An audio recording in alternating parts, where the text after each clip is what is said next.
Hey guys, thanks so much for joining us today on this Sunday. I'm your host, Kelly Barrett, here on Etc. on the Vibe Live. Super excited for my guest today. I got another Canadian icon for you. He's a singer, songwriter, bassist, producer, Juno Award winning Andy Curran. Hi. Wow, Kelly, you're pumping my tires there. Hello. That's what I do. So good to have you here today, Andy. Thank you. Thank you for having me. So, Andy, I was thinking when I was doing a little research for this, you're one of those people that I consider a triple threat because, as I mentioned, you're a producer. There's the Coney Hatch fame, and now the envy of none. And so I'm just beyond thrilled to have you here today. And so just to kind of get started, what have you been up to for I call it the strange. What Yeah. have you been up to during the last 2 years of weirdness? Envy of None has sort of been the real focus for me in the last. That project started out very very quietly, and it's an overused phrase, Kelly, organically, but this last couple years, it really started to come together in the focus of finishing that record and collaborating with everybody in that project. But there was some moonlighting that was going on with Coney at the same time. Mhm. So if anything, I tried to make the best of the situation of COVID and working at home. I've got a home studio, so Right. it's a bit of a distraction for me to come in and go, okay, what am I going to sink my teeth into right now, right? Right. So full transparency, not only is there a full Envy of None record coming in a couple weeks that I took up I wouldn't say took up a lot of time, but that was a major focus on it. But there's a live Coney Hatch record that we recorded in Ludwigsburg a couple years ago that we were mixing, mastering just to get it all ready, and two new studio tracks for Coney Hatch as well. So I did a little bit of that, and then Alex Lifeson and I did some writing for Amazon for All or Nothing. There's an All or Nothing series about the Toronto Maple Leafs. I'm going to go on record as saying I'm not a Maple Leafs fan. I'm a Chicago Blackhawks fan. But it was fun to collaborate with Alex with some movies, with some music for film and television, which is a big passion of both of ours. So long story short, Kelly, just tried to make the best of being locked down here in Ontario, and there was so many ups and downs. You guys out west had a little bit of a different vibe, but every time that we thought we were getting out of the woods, we were locked back up again. Yeah, yeah, it's been tough times, but man, it sounds like you definitely made the use of that time, and Andy, and we're gonna get to the new album, of course, here. That's why we're here. But was it always going to be music for you, Andy?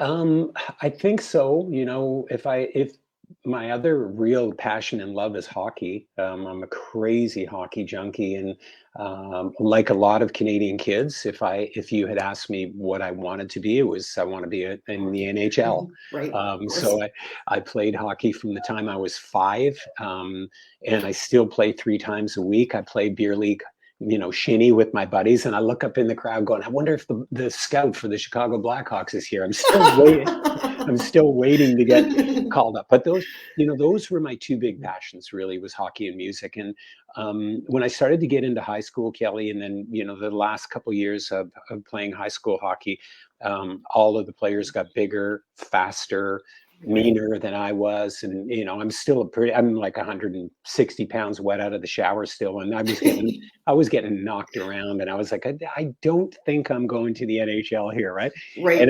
it was right around 16, 17, 18 that I really started to get into music. I was given a bass guitar as a present. So the roads kind of split, and then the NHL road just went away. Right. Well, we're glad you chose music. That's for Thank you. sure. Thank And you. and you played with some, there's of course Coney Hatch is what you're very well known for, and now of course Envy and None. But you experimented with some different, quite a few different bands. Like Caramel and Soho 69 and Leisure World, Yeah. and I'm curious, would those forays into different bands, was it a form of reinvention, or was it just trying to grow and work with different artists to just sort of expand your Mhm. experience? Well, a little bit of both, Kelly. When the end of Coney Hatch came, it was a bit of a rude awakening for me. I was still a very young guy at that time, and I thought Coney Hatch would last forever. The I don't know, the direction and the sound of the band just really got away from the original intent. I'm one of the co-founders of that band with Dave Right. Ketchum. So as we did the second and the third album, the sound became more polished, and to me, I just was like, this isn't where I saw this thing going. So doing that solo record, what I like to call the No Tattoos record, was me getting back to my roots: four on the floor, two guitars, bass, drums, right? Had a nice little run with that, with two Juno nominations and winning one of them. So that was, I think, Kelly, that was a big turning point and gave me the confidence to go, well, respectfully, I don't need Coney Hatch anymore. Right. I can move on. But we're like four brothers from the same mother or something. Like, we still are pals, and we do, 5, 6 shows a year. There's no bad blood between myself Right. and the boys in Coney. But the Leisure World and the Caramel and the Soho record, if you were to follow it and sort of analyze it, I think the sound got heavier. It got more alternative. It got a little bit away from the, let's just say, the sort of, hard rock metal sound. And then by the time Envy of None sort of starts seeping in, that's a huge departure for me, for Right. Alex, for Maya as well.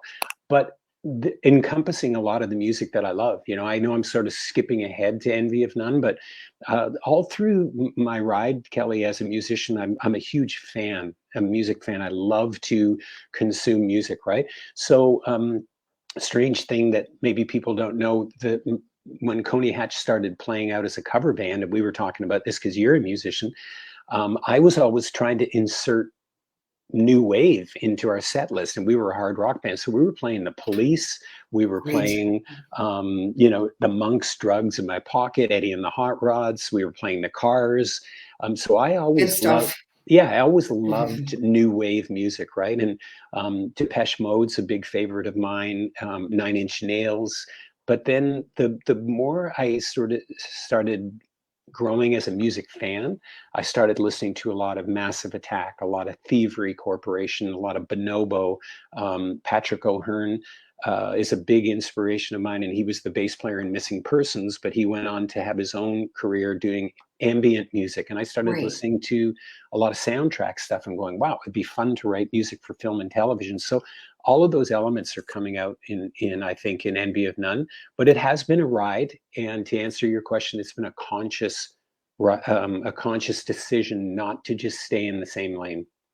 Right. Yeah. And it's funny that you should mention Nine Inch Nails and Depeche Mode, because listening to the new album, that's actually something I put in my notes. I was thinking Nine Inch Nails and Depeche Mode. And that's definitely the sound it has. Just backtracking for a second here, and then we're Yep. going to go on to Envy of None. Tell everybody, because this is kind of interesting, where the name Coney Hatch came from. Oh my God. Okay, so my parents, God rest their soul, they're both grew up and were born in Muswell Hill in England, and Muswell Hill is a suburb of London. And when my parents took me to England for the first time to meet our relatives and show all our family, I've come from a big family with 3 brothers and 2 sisters.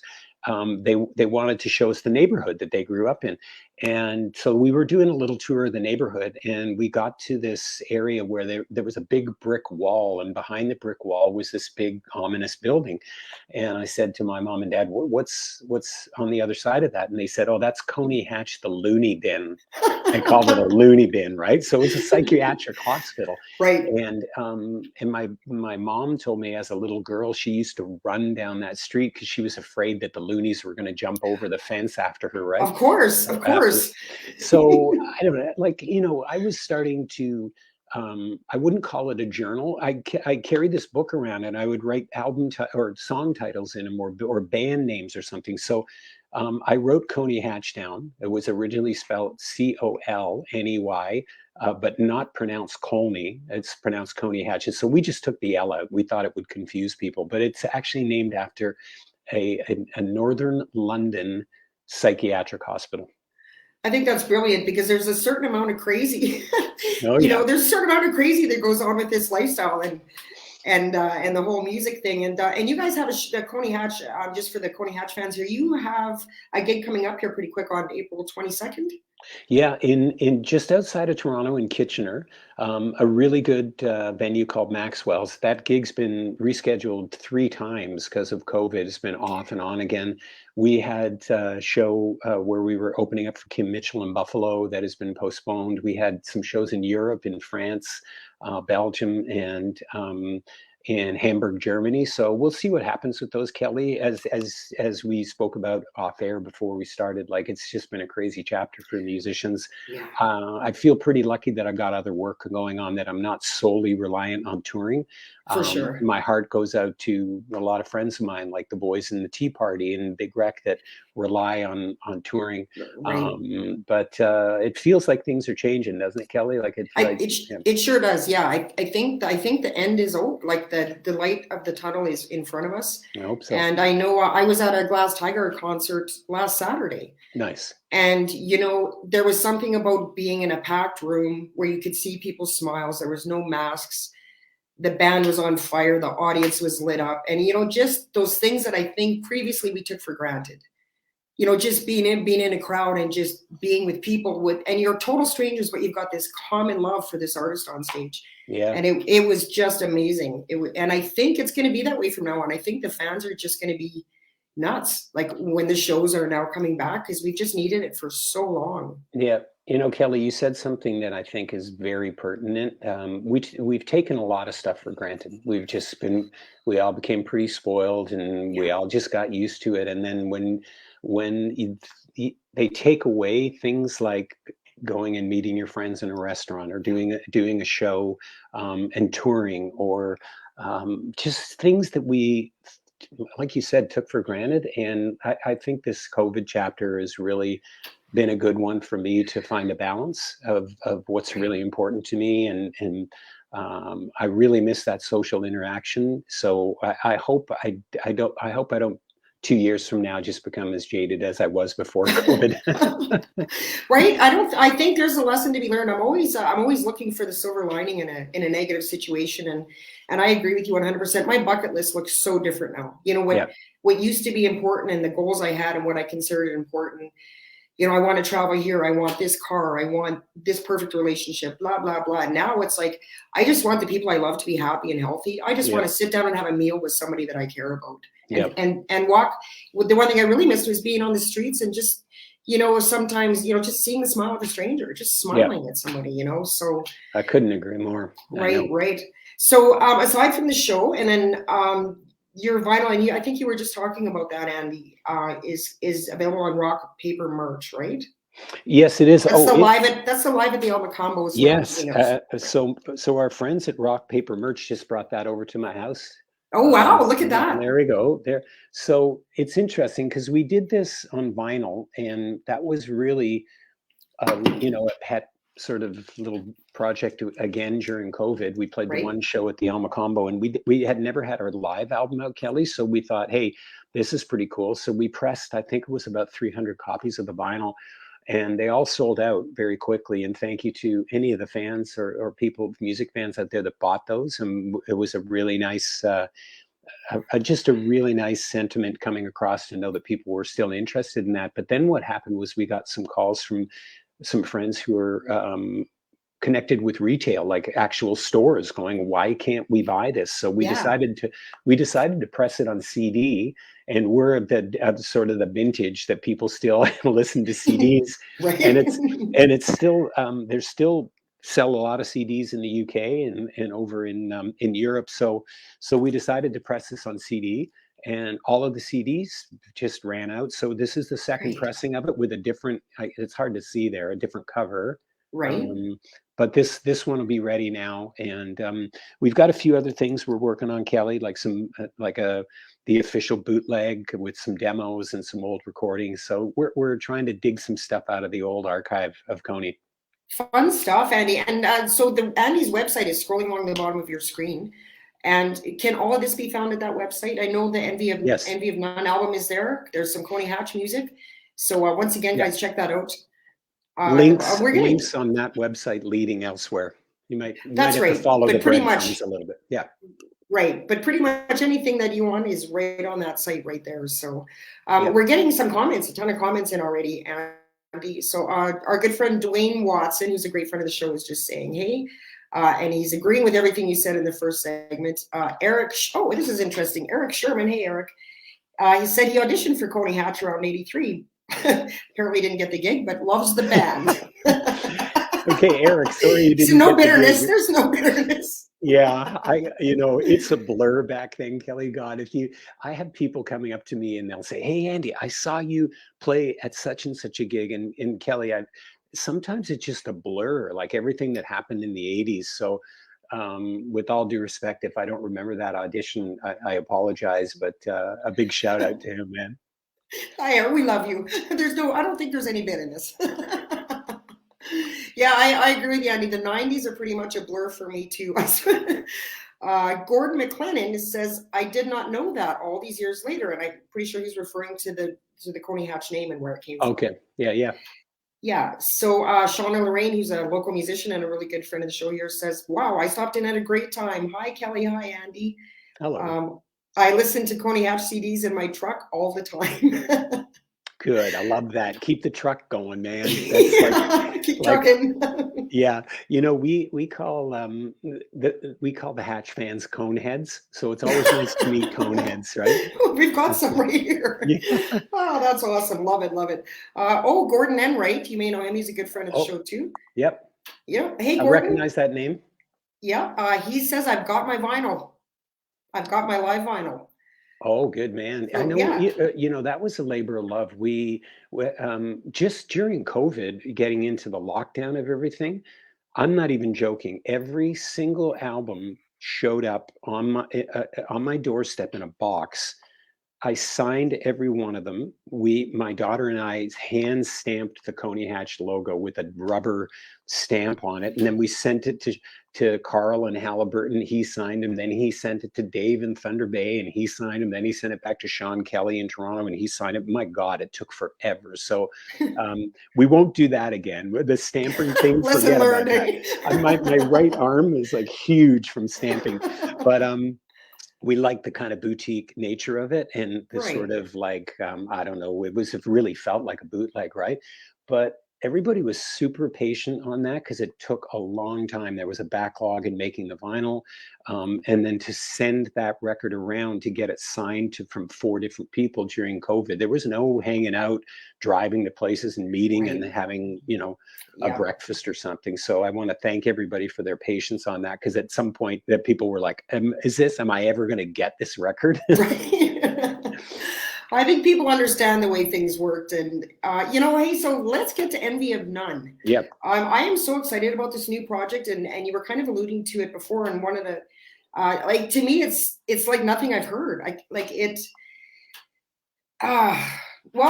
to describe, this is the description of the album on the website. So it's described, it's 11 tracks, which ricochet between various shades of alternative, experimental, and synth rock. Throw surprises at every turn, twisting dark melodies against contemporary pop hooks. So tell us how this project comes together and just how it all comes together. And maybe if you don't mind, Annie, just introduce the other members. Yeah, if you would. Well, and to be clear, at the moment and from the inception of it, Envy of None was a project. It was never really supposed to be a band. There was no management, there was no record deal, there was no talk about let's go out and tour. It was really 4 musicians collaborating.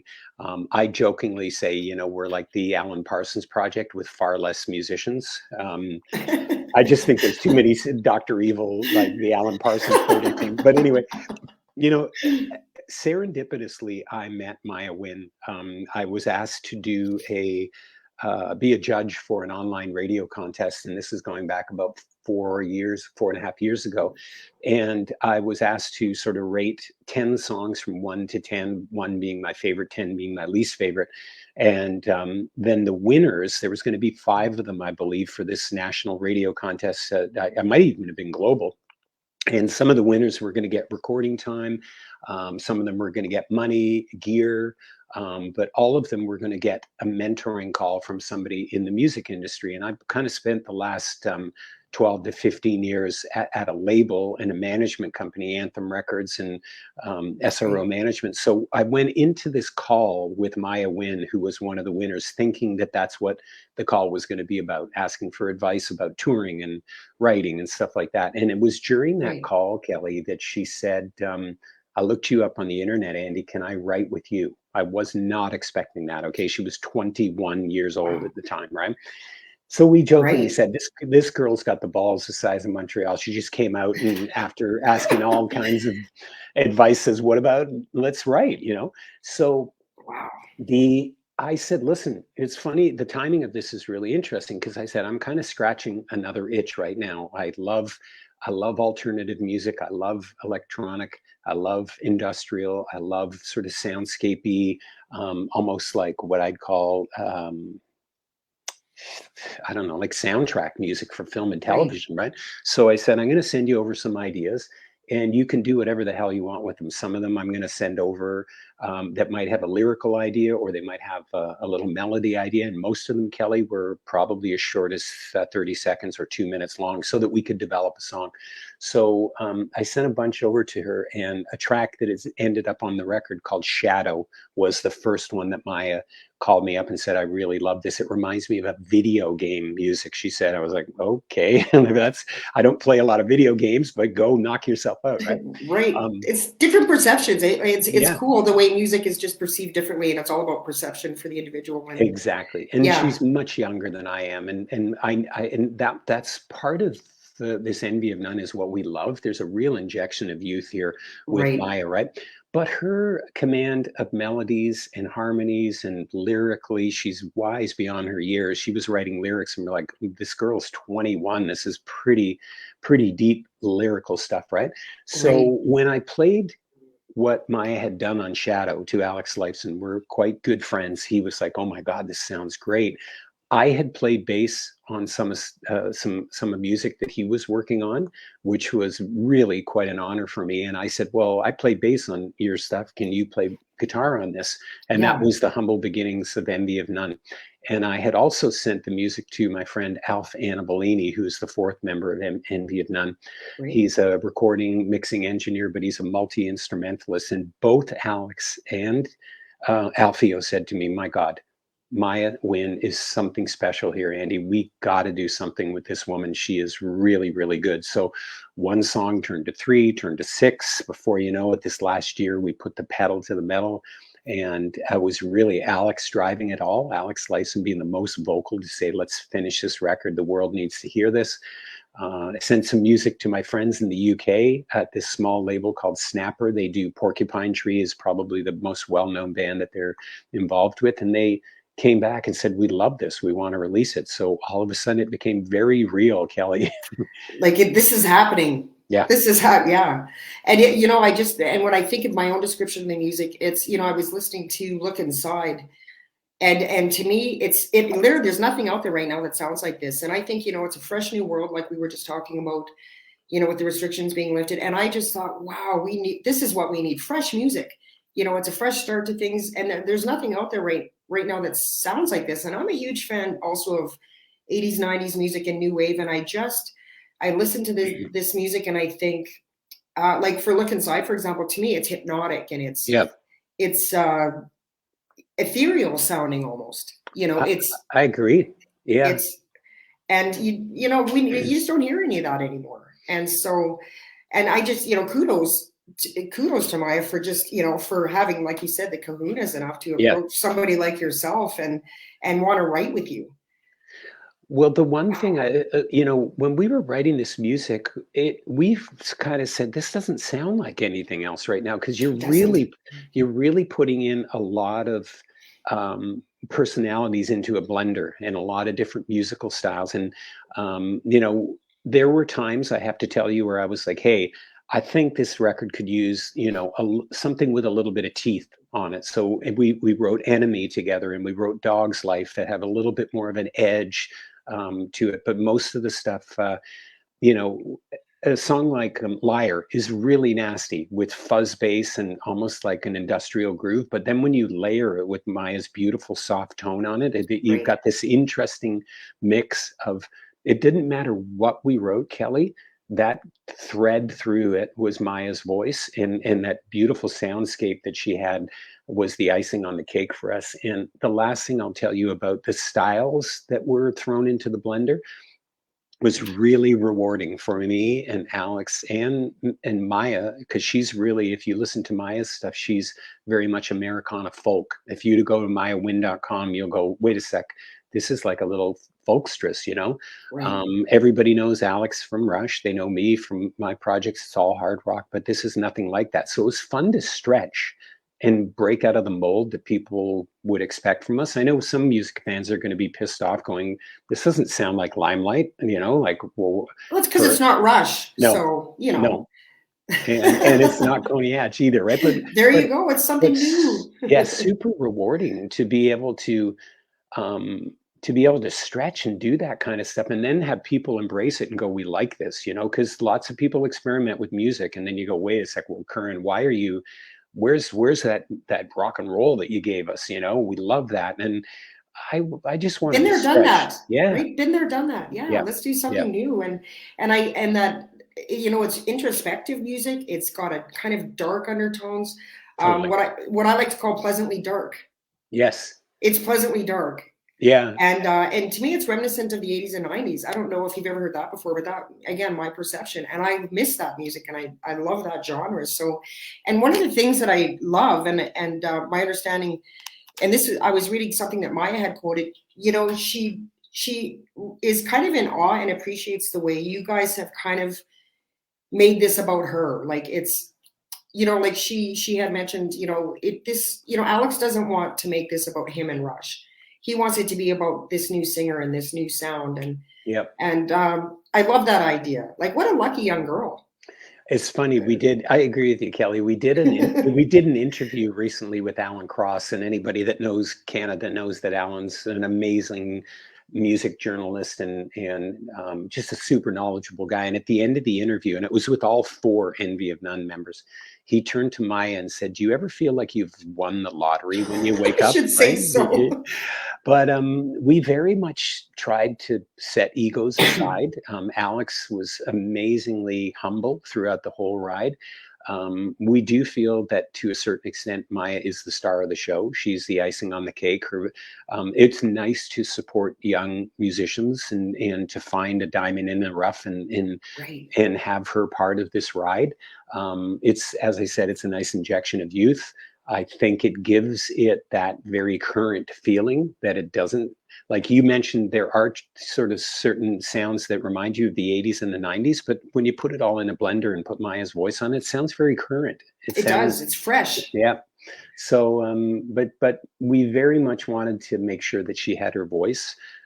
Any lyrical ideas or melody lines that I sent her, I said, you can use them or you can't use them. If you like them, great. If you don't, because we didn't want her to be a puppet. It wasn't like I was going to write her lyrics for her and give it to her and go, there, Right. sing that, young lady. You know, right.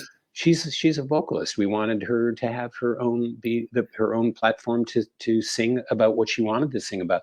A lot of the seeds of those songs, there's a bunch like, you know, Liar and Never Said I Love You and Dumb. Those were songs that I crafted a little bit and sent out the idea and said, you know, what do you think about this theme of a liar? And she said, I really like this, because nobody likes a liar, right? Right. We've all met them. Yeah, but she ended up, very ironically, she ended up being asked to sit on jury duty, and she was on jury duty while she wrote those lyrics, and she Oh, was wow. looking at this woman that had been charged with some horrific crimes, and she was like, this lady's a liar. And so she just crafted this whole thing. You know, my original intention was much more of a relationship where you catch a partner lying or a friend lying or something, right? And she took it. She was like, hell no, this is about my jury duty. We're like, good for Wow. you. Well, Yeah. Inspiration comes, Andy, in sometimes the most unlikeliest places of all. Yeah. Right? Oh yeah, for sure. And so is it true that you kind of put some bed tracks together for Look Inside, and then Maya wrote the lyrics? Absolutely. And you know, Kelly, both Alex and I share a very funny thing. When we're working at home, I'll work on a little idea, and then when I save it, I'm like, okay, what am I gonna what am I going to call this thing, right? And so I just wrote, I don't know, look inside. I'm going to call this one "Look Inside." Maybe the lyrics will be about looking inside yourself, or when I was writing Dog's Life, I turned around and my 94-pound Bernese Mountain Dog was sitting at my feet, and I was like, okay, this one's called Dog's Life, right? And then, and no real plan or thought behind it, right? So when I sent "Look Inside" to Maya, that track specifically, and we call it our stoner lullaby because it's just so trippy, Pink Floydy, vibey, right? Right. And it just had a title, "Look Inside," no lyrics, nothing. And she said, "Andy, what's this about?" I said, "I don't know, just an introspective view on yourself, looking at yourself, looking inside. That's what it." And she goes, "Okay, I got it." And off she went and wrote it. With Dog's Life, we spoke about, that when you get on the treadmill and you're working for the man and you're doing the grind, and it's a dog's life, you're just grinding. It's like day after day. And she was like, "I like that. I'm going to go with it." So, I have to give her a nod that like 80% of the lyrical content was really Maya. So, the other 20% was me just seeding an idea. What do you think? What do you think about calling it this? This Right. shadow, about being followed by somebody, or followed by your past, or followed by, so I would try to get the wheels going with her, and then she just knocked it out of the park every time. She sure did, and I'm a huge fan of intelligent lyrics. I'm a lyric person. That's kind of first and foremost what I listen to when I hear a song, Hmm. and the lyrics are so introspective, like as you said, and intelligent. And I was like, wow, what an awesome marriage of different talents, and as you said, Andy, just the generational difference, because there's. And I think the reason it reminds me of the older music is just for the fact that you rarely hear keys in music anymore, and I'm a big fan of keyboards. Yep. It adds that dynamic, that you don't necessarily have with just a straight up guitar band. So, but it's so that's what kind of takes me back that way. But the lyrics are so fresh, and because you're not hearing anything like that right now, that makes it so current. Yeah. Yeah. Like it really is unique. She's wise beyond her years. Like we were so impressed that this young woman, when we met her at 21, and now she's, just, I think she just had her 25th birthday, was writing lyrics like that. We're like, Yeah. holy shit, right? But the keyboard part is really interesting that you brought that up, because dating back to the Friction record, with Coney Hatch in 1985, I was listening to a lot of Van Halen at that time, Right. and there was one of their records. I can't remember what it is. Maybe some of your listeners would, but Michael Anthony was doubling a lot of his bass with bass keyboards. So I went out and Right. bought a Moog Source, and on songs like "This Ain't Love," I was doubling bass under it, and it fattened it out, and it Oh gave it this yeah. whole different feel. Yeah. So I started mucking around with bass keyboard lines, and I'm gonna throw a wild one out at you. When you listen to Jive Talking by the Bee Gees, or that record, right?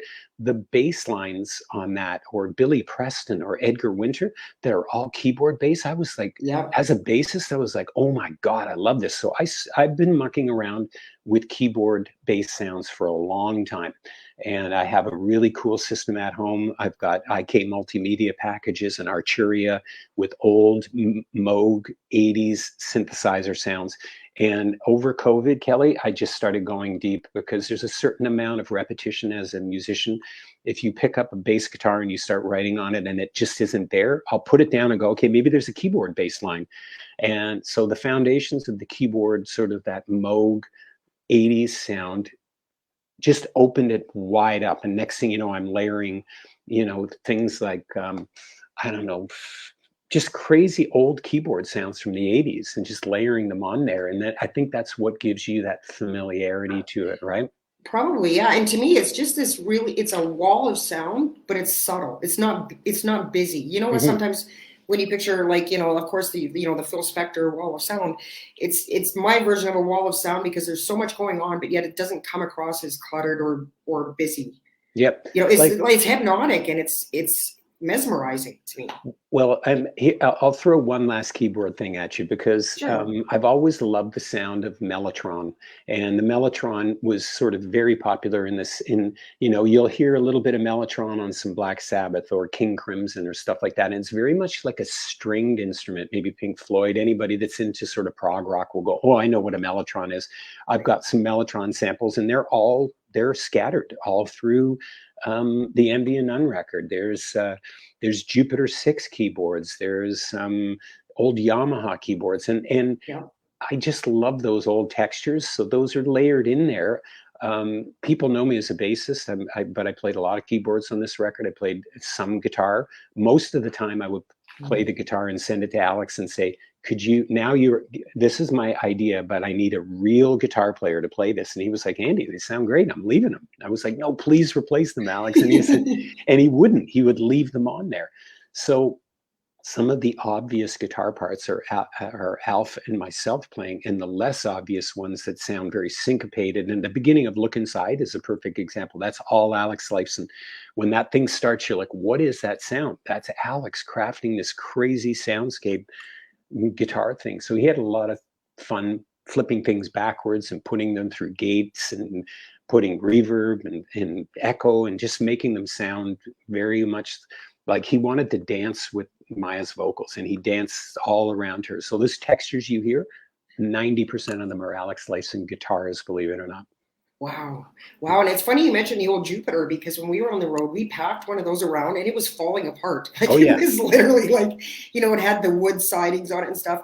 But there were certain sounds, like you can't replicate those sounds with some of the newer equipment. And we packed that old piece of crap around for years. I think specifically just to be able to do an old Deep Purple song, because it had that organ sound, right? And maybe you're right. Maybe that's what's kind of taking me back. But so will this be a thing now? We hope, like this. Will this be an ongoing project for you? Will there be another album, or will there be shows? Well, I'll answer that in two parts. So we really feel that we hit a stride and there's some good momentum. So we are currently writing for an Envy of None 2 right now. We're putting ideas in the can and throwing them around and stuff like that. This was a big project for us to finish. So we're now sort of like at step one for Envy of None 2. And we all really enjoy working together. So I would say that there's a very strong likelihood, Kelly, that there will be an Envy of None second record. The touring thing is a bigger question because, Alex has spent almost 50 years on the road, and he's in no hurry to get back out there. And I'm sure. Full transparency, neither am I. I've done my time on the road, and I love that 1 or 2 hours on stage. But the rest of the stuff, as we spoke about off air, is not very rewarding, driving around and waiting for the whole day and doing sound checks and just trying to stay busy and everything. But we have kept an open mind about it. And if there was some good opportunities, or maybe a festival play here and there, we would entertain a handful of gigs. So we're not saying no, but we're not actually out there planning a tour right now. Right. Makes sense to me. I think if you could just play a few, like you said, festivals in the area and just to get that live, because you want to get your yayas out live, I guess. But I'm with you. I couldn't do the road thing again. I just couldn't. Like you said, the touring and it's hard. It's harder. The people think it's all glamorous and fun, but it's a lot of work and, a lot of time spent away from your family and, I think Maya is game for it. She's a young woman. She's like ready to take the world and grab it by the horns, right? But maybe us not so much. Well, she's never done it before. You can kind of see where she'd want to have that experience. So yeah, she has toured a little bit on her own, but nowhere near the extent to what we have done. Great, cool. I'm just going to pop over to a few comments here, Andy. Sure. My good friend Marlene Lynch is here. She's like, I love Coney Hatch. Thank you, Marlene. Yeah, Marlene, thanks for joining us. She's a huge fan of the show here. Sadna McCrae says, hi, Kelly and Andy. Curtis Vasselnack, who is a local musician with a recording artist. They are an amazing heavy metal band called Tyrants of Chaos. He's like, hey, Kelly. Hi, good name, Curtis. You gotta have a good name, dude. We have a question here from Gord McLennan. How do you keep Eon fronted as a band versus Alex Lifeson's new band or Andy Curran's new band? Okay, how do you keep Envy of None fronted as a band? Yeah. You get the question. Yeah, absolutely. And it's a good question. I kind of addressed it early on in terms of we really parked our egos aside and it wasn't us going, hey, Maya, look at us. We've got way more experience than you and you just sit in the corner, young lady. Yeah. We tried to balance it. All ideas were tabled. All comments were tabled. I'm going to be really honest with you. There were times at the end, when we were mixing songs, where we would say to Maya, trust us, we got this, please, because it's sometimes you can get lost when you're putting those finishing touches on. And an example I'll give you, I've had lots of sort of arguments with mixing engineers when you get to the end of a song and you're mixing it, and then somebody says, oh man, I can't hear the tambourine in that part, or I can't hear the hi-hat, or where did that little bass run go? And 9 times out of 10, Kelly, I usually say, step back and listen to the music as a fan. When I listen to, I just brought them up. When I listen to Van Halen, I don't listen to Van Halen records and go, oh, can I hear a tambourine there? Or how come Michael Anthony's bass is so quiet there? I listen to it as a song. As a whole. Yeah. So we encouraged Maya to do that, because you can really get lost in there. And sometimes you have to let the bird out of the nest, and you got to go, we're finished, right? So there were times, to answer this gentleman's questions, where Alex and I, as senior members, would say, we're done here. This one's done. Trust us. The cake is baked. But for the most part, we just kept our egos intact. And it was always meant to be a 4-person collaboration where everybody was equal. And that's that just shows you how humble Alex Lyson was. At no point did he ever trump card any of us. He was like, this is an amazing ride. I'm loving it. Right. And humility on your part too, Andy. The girls got big kahunas for Yes. I just want to say a quick hello to Brad Zybola and Perry Boyko. Thank you guys for joining us so much. Yep. Andy, on a personal note here, what do you think you're most proud of professionally? What I'm most proud of professionally? Yeah. I don't know. There's a certain amount of pride, Kelly, in knowing that I started my ride in 1982, and I'm still lucky enough to do it now, all these years later. Certainly I could be dismissed as an old guy, but I try to keep fresh. I try to surround myself around with younger people like Maya. My daughters keep me young. I've got a 22-year-old and a 27-year-old. They're always introducing me to music. And for the most part, I love it. I think my love of electronica and even sort of what I would call rave music, EDM stuff, right? My daughters have opened my eyes and my ears to that, right? So I just feel very fortunate that I'm still able to make music as a living, and to still have people, even like yourself, Kelly, that are interested, and people saying, I love Coney Hatch, because you get lost in it when it's your baby, you're in this little thing, and then going out and playing at a place like Maxwell's and selling it out to 800 people, you're like, okay, this is cool. People actually still care about it. That's a really nice place to be. That's pretty rewarding. 100%. And I'm wondering, based on what you just said, Andy, what is it that you think has given Coney Hatch this longevity and this mass appeal? What do you think it is about the songs that people still want to hear, just like they did years ago? Yeah. I have to put my music fan hat on when I answer that question, because I recently got super excited when I found out that there was a deluxe version of Golden Earrings Moontan that came out, right? It had Radar Love on it and everything. Right. I'm like, oh my God, I'm going to buy that.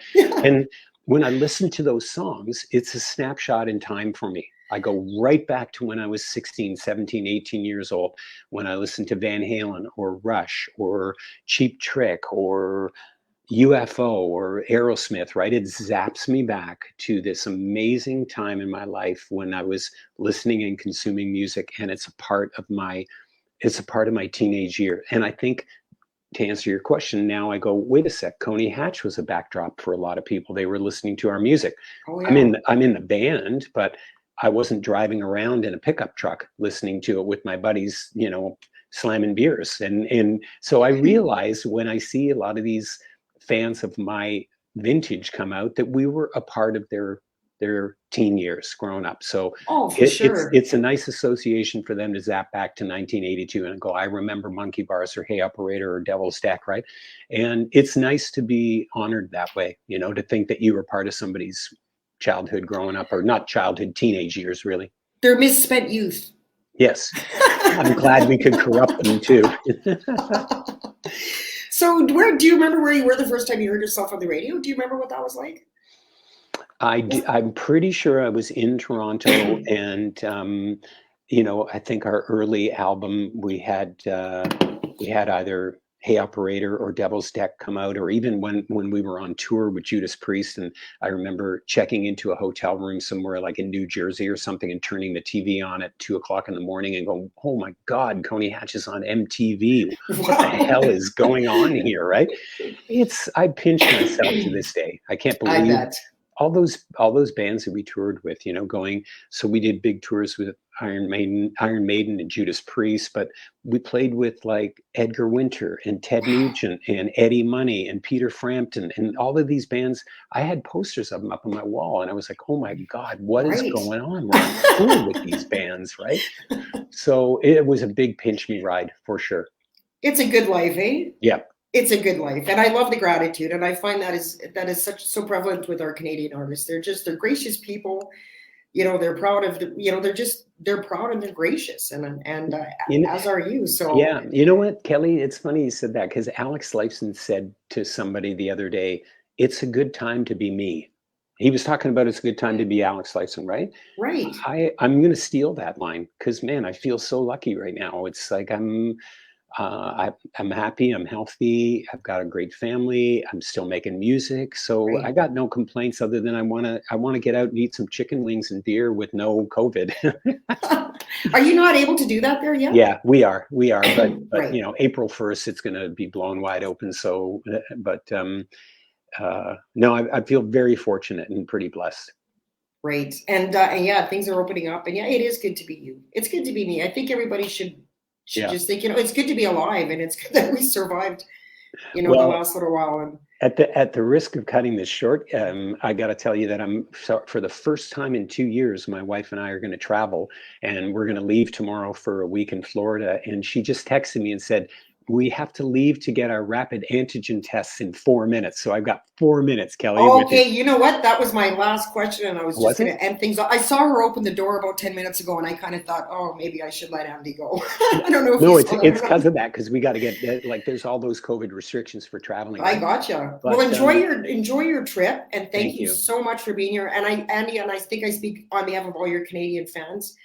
Thank you for your amazing contribution to the Canadian music industry, and like we mentioned, for providing music that was the soundtrack to our lives, and that you're still doing it for us. Thank you. Well, thank you for saying that, and I'm a lucky guy. I'll close on that note. I'm a lucky guy, and thank you to everybody for listening in. And go to that website. It's scrolling on. You'll see all kinds of stuff that I'm trying to keep busy with. You can pre-order the new Envy and None album and anything Yep, Coney Hatch. All right. absolutely.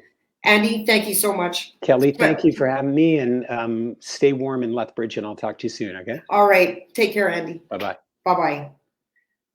Thanks for tuning in, everybody. I'm Kelly Berg. We'll see you next week. Until then, stay safe and sane. Be nice to each other. Bye-bye.